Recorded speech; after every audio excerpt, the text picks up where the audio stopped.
Informer et sensibiliser les entreprises sur l'apprentissage en tant que modalité de formation et d'insertion était l'objectif général d'un atelier initié par la Confédération générale des entreprises de Côte d'Ivoire à CEGICI.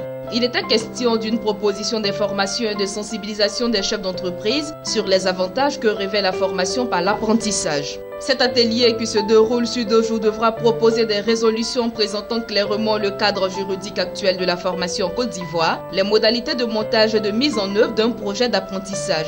Il s'agira aussi de s'appuyer sur les expériences des 2 entreprises en matière d'apprentissage, Carena et CFAO, et mettre en place un plan d'action du secteur privé sur l'apprentissage. Le ministère des Eaux et Forêts a organisé en collaboration avec ses partenaires techniques et financiers un atelier en vue de l'adoption par les parties prenantes des tests d'application de la loi 2014-427 du 14 juillet 2014 portant code forestier. Pour Soro Doplé, directeur de cabinet du ministre des Eaux et Forêts, ce code contient plusieurs innovations relatives à la protection, à l'implication des populations, à la propriété de l'arbre, aux détenteurs de droits coutumiers des parcelles qui leur appartiennent.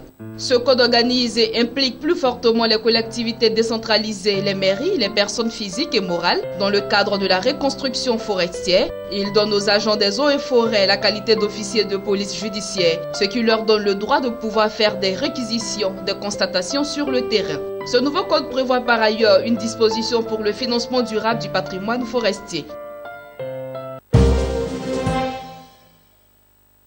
En visite récemment au siège de la Bourse régionale des valeurs mobilières BRVM, le président de la Commission des marchés financiers du Cameroun, Jean-Claude Ngba, a préconisé une plus grande collaboration et une cohésion entre les marchés financiers du continent. Pour lui, il faut qu'on arrive à établir des plateformes de travail pour la fluidité des échanges. Il a par ailleurs salué les performances de la BRVM et le leadership de son président qui font de cette bourse une référence dans le domaine. Le directeur de la BRVM, Edokosi Amenunve, pour sa part, a souligné que si les compagnies d'assurance participent plus activement aux opérations des marchés publics, c'est bien grâce à Jean-Claude Ngba.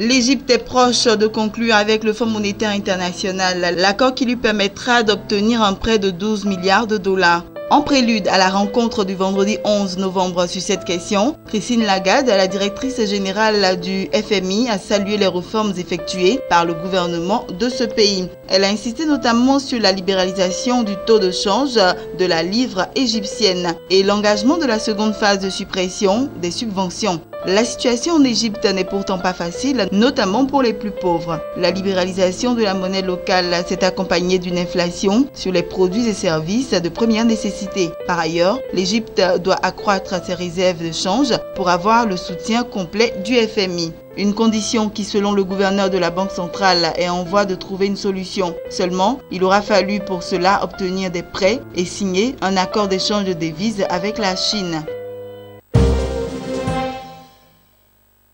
Kenya Commercial Bank a annoncé avoir réalisé un bénéfice avant impôt de 22,94 milliards de shillings, environ 226 millions de dollars durant les 9 premiers mois de 2016, en hausse de 18% par rapport à la même période de 2015. La banque, qui opère aussi en Ouganda, en Tanzanie, au Rwanda, au Burundi et au Soudan du Sud, a également précisé lors d'une communication financière que ses revenus nets d'intérêt provenant de ses activités au Kenya ont augmenté à un rythme plus rapide que celui enregistré sur les autres marchés grâce à une croissance de 8% des prêts servis à la clientèle qui ont obtenu 332,28 milliards de shillings. Les opérations du groupe au Soudan du Sud, où la monnaie nationale a été dévaluée par la Banque centrale, ont cependant pesé sur le bénéfice. L'appétit du gestionnaire sud-africain de fonds de pension Public Investment Corporation pour Barclays Africa ne se dément pas. Le fonds, qui gère 130 milliards de dollars d'actifs, a demandé le feu vert de la Banque centrale sud-africaine pour augmenter ses parts dans Barclays Africa, selon l'agence Reuters.